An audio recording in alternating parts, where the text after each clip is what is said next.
Welcome to Man Does Tech, where I solve the problems you didn't even know you had. In this video, I will show you how to replace a Toyota Corolla alternator.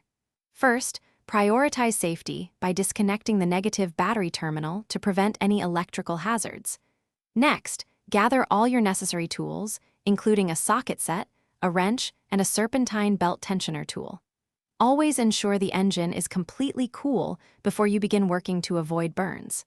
This preparation ensures a smooth and safe replacement process.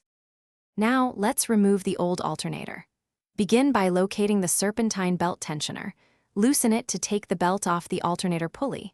Carefully disconnect all electrical connectors and the main power wire, usually secured by a nut, from the back of the alternator. Finally, unbolt the 2 or 3 mounting bolts that hold the alternator firmly in place on the engine bracket. Keep track of all hardware. With the old unit out, it's time to install your new alternator. Carefully position the new alternator into its bracket, aligning the mounting holes, and then secure it with the bolts you removed earlier. Reconnect the main power wire and all electrical connectors, ensuring they are snug and secure.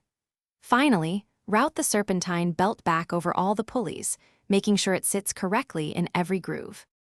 For the final steps, retension the serpentine belt to the manufacturer's recommended specifications. This is crucial for proper operation. Reconnect the negative battery terminal securely to restore power to your vehicle. Start the engine and observe your dashboard. The battery light should turn off, indicating the new alternator is charging the system correctly, typically around 14 volts. Congratulations, you've successfully replaced your alternator. Thanks for watching. If you found this helpful, don't forget to like and subscribe.